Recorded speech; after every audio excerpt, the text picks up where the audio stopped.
Hi friends, நாங்கள் இன்றைக்கி எங்கே போனோன்னா பத்ரகாளி அம்மன் கோவில் கும்பாபிஷேகத்துக்கு தான் போயிருந்தோம். திருச்செங்கோடு. நான், என்னோடய சிஸ்டர், என்னோடய பேபி, நாங்கள் 3 பேருமே போயிருந்தோம். இது பார்த்திங்கன்னா ஃப்ரண்ட்டில் இருக்க டெக்கரேஷன் ரொம்பவே அழகாக இருந்தது. அப்புறம் பார்த்திங்கன்னா உள்ளெல்லாம் போயிட்டு கோவிலில் ஃபுல்லாக சுற்றிட்டு தீர்த்தம்லாம் வாங்கிட்டு அக்னி குண்டை வளர்த்திருப்பாங்க இல்லைங்களா, அங்கெல்லாம் பார்த்திங்கன்னா சுற்றி பார்த்துட்டு அங்கே வந்து ஒரு மைக் கொடுத்துட்ருந்தாங்க எல்லாருக்குமே.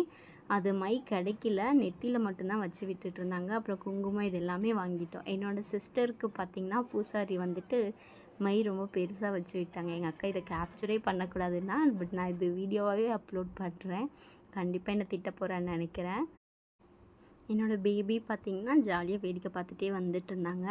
அப்புறம் பார்த்திங்கன்னா மேலேருந்தும் தீர்த்தம் தெளிச்சிட்டு இருந்தாங்க. அதுவும் வாங்கிட்டு அப்படியே போகிற வழியில் என்னோடய தம்பி ஒருத்தங்களும் வந்திருந்தாங்க.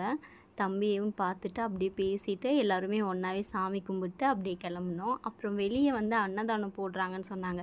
சரி, லாஸ்ட் டைம் ஒங்காளியம்மன் கோவில்லையே அன்னதானம் கிடைக்கல, எங்கேயாவது வாங்கிடலான்ட்டு போனோம். சான்ஸே இல்லை, 1 கிலோமீட்டருக்கு க்யூ நின்றுட்டு இருந்துச்சு. ஸோ அதனால் நாங்கள் வீட்டுக்கே போயிட்டோம். Bye guys.